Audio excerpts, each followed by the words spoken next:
I'm curious about how far this needs to be taken. I have because I also think, conceivably, that the environmentalist climate scam was really an offshoot of the Club of Rome Malthusian stupidity that is predicated on the presumption that resources are finite and that there's far too many people on the planet, and there's a terrible anti-human motivation lurking underneath all of that that's pessimistic and brutal and genocidal in its fundamental ethos. And I think it's kind of time for people who would like energy to be inexpensive and reliable and there for the poor to just end it. It's like no more carbon apocalypse mongering and terrorizing. And so I guess I'm wondering what you think about that.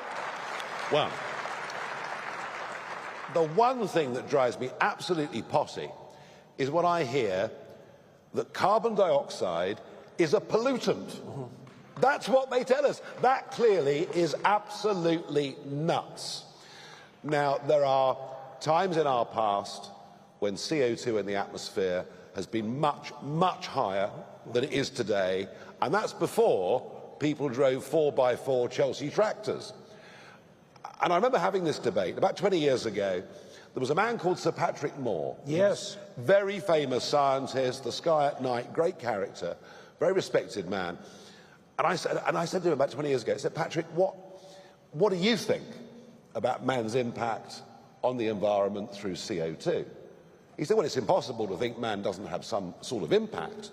He said, but when it comes to carbon dioxide levels and when it comes to warming and cooling, he said, let me assure you that sunspot activity and underwater volcanic activity will always have a bigger impact on the environment than man himself ever can, and I very much stuck to that view. So I'm not a scientist. I can't tell you whether CO2 is leading to warming or not, but there are so many other massive factors. And Jordan, I was told that of all the CO2 that's produced every year in the world, only 3 to 5% of it is produced by mankind. So we do, as you rightly say, need to get this debate into a sense of perspective. And I sometimes think that the carbon dioxide hysteria has actually blinded us to other environmental disasters that are going on, such as the rape of our oceans and many other things. I'm an environmentalist in the old school sense and definition of that term. A bit more common sense, that's what we need. Okay. Yesterday we had a very interesting panel on energy, and this is something I've been thinking about a lot, energy and the environment. Scott Tinker in particular has outlined a vision of the future, and it's not a net zero vision, I can tell you that. It's a vision where we cooperate to do everything we possibly can to drive energy prices down as low as they can possibly be, using everything at our disposal, right? Nuclear, coal, gas, oil, solar, wind, whatever can compete, because the most effective way of enriching the absolutely poor and likely of serving long-term environmental needs is to make people wealthy so they can afford to care about the future, especially in the developing world. And so I'm kind of wondering, you have an opportunity now, because the right is split in the UK, to really hash things out on the Conservative side. And this sort of thing happened a bit in Canada, and that means that it's possible now for Conservatives to push the envelope. And I'm really curious about your view on, it isn't exactly even on net zero, which I think is an appalling policy, to get that right out on the table. But more than that, it's like, how appalling is it? Good morning, everybody.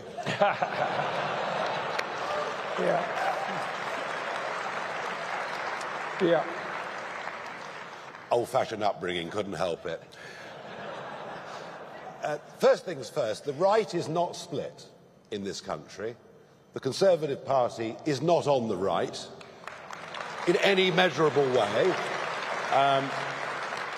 14 years that brought us the highest tax burden since 1947, 14 years that saw mass immigration, legal mass immigration on a scale hitherto never even dreamt of, 14 years that saw illegal immigration, small boats crossing the channel, and the government completely incapable of dealing with it because they couldn't face up to what membership of the European Convention on Human Rights was all about, and 14 years that saw net zero enshrined into law by a Conservative government and Boris Johnson, Theresa May, as evangelical about net zero as the current Ed Miliband. We take the view that if we're going to be using gas, if we're going to be using oil in this country till 2050, and even the most zealous net zero types accept we'll be using these commodities for years to come, our view is if we're going to be using them, we may as well produce them ourselves in our own country and genuinely become energy independent. And our platform is to reindustrialise Britain. We've closed down our steel industry. You know, we think closing down a steel industry is good because it means our national CO2 output is down. And all that happens is the plant closes in Redcar, the plant closes in South Wales, it reopens in India under lower environmental standards, and then the steel is shipped back to us. So let's produce all the stuff we need in this country.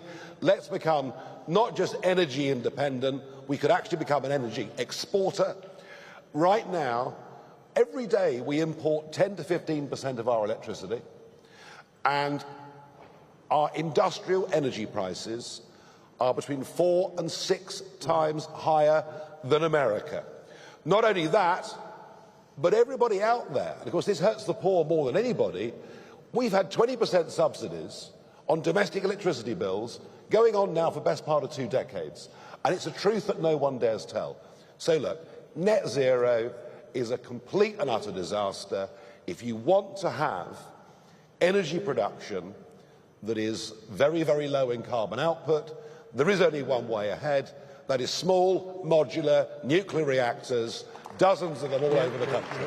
It's the only way forward. Okay. Well, so I'm going to harass you about one other issue too. I think we'll focus on 2 out of our 5 platforms. So the principle that we've founded ourselves on that actually produced the most internal dissent in our organization was our family policy. Now, I spent a fair bit of time speaking with authorities in Hungary about their family policy. Hungary spends a substantial amount of their GDP on family policy. It's 7%. They were concerned about a variety of issues, high rate of abortion, high rate of divorce, low rate of female participation in the workforce.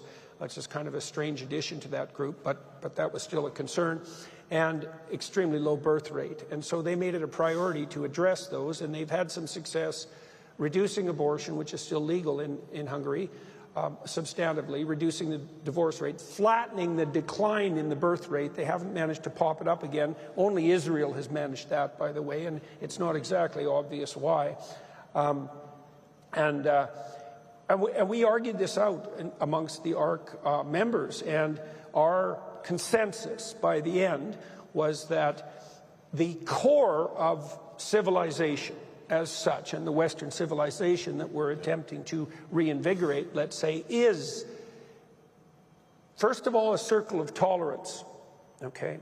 So we'll make that the a priori axiom, but then a commitment to long-term, stable, married, monogamous, heterosexual, child-centered marriages. And so now that's a fairly restrictive ideal. You know, ideals are restrictive. And, you know, we're all cognizant of the fact that within our own families, for example, 40% of our siblings, let's say, are likely to be divorced, that there's no shortage of single mothers, that homosexuality and homosexual couples exist, and that there's going to be deviations from the norm. But I'm curious, again, like in your view, you could make the case that stable, committed monogamy, heterosexual, child-centered monogamy, is the kind of long-term commitment to community, to sacrifice, and to future that's the fundamental unit of civilized society. And so I'm curious, Mike, what do you think about that? Well, I may not necessarily be the best advocate for monogamous heterosexuality or stable marriage, Yep. having been divorced twice. Yeah. But do I think family matters? Jordan, on the 3rd of June last year, as I was coming into London by car to go back into politics, having left it a few years before, my ambition was to get the United Kingdom to be a self-governing, independent nation. And for many, many years, I was pretty much on my own fighting that battle. The day we left the European Union, I thought, right, I've done my job. And that day on the 3rd of June, when I was coming back, thinking, well, this really rather comfortable, lovely life I've got is about to disappear, I thought, why am I doing it? And I came up with 3 words: family, community and country. They're the things that matter to me above absolutely everything. And I have tried, in difficult circumstances, I've tried to make sure with both ex-wives that our children have had as stable an upbringing, given the circumstances, as they can possibly have. I think part of this, and this is important, about who we are as a country and who the West is, we've kind of forgotten that what underpins everything is our Judeo-Christian culture. And that's where we need to start. That's where we need to start. And if we recognise that, and if we value that, then I think everything comes from that. So yes, of course family matters enormously. Of course we need higher birth rates. But we're not going to get higher birth rates in this country until we can get some sense of optimism. And we need a complete 180 shift in attitudes. We've got to start telling young kids that hard work is good, that success is good, that there are no shortcuts in life, that making money is good. And what I see is we sort of disincentivize young people, and to think that another 1 million young people since the start of the pandemic are on disability benefits because they're suffering from depression and the doctors sign them off. We need some very, very big cultural changes. We've got to get that spirit, that sense of optimism back in the country. We had it in the late 1980s. We actually had it through much of the 1990s. That's what we have to recapture. And frankly, being led as we are by, God, doesn't Rachel Reeves just make you want to reach for the cry tissues? It's all so miserable. It's all so declinist. Frankly, the Conservatives have been no better. We need a change of attitude in Britain. And if we get that right, people will have more kids. Yeah. All right. Well, that was short and sweet, and there's obviously many other issues that we could discuss, and no doubt will, but I would like to thank you very much for coming and talking to us today, and to letting me harass you about these issues. That's very good to talk to you, sir. Thank you, George. Yeah, good luck.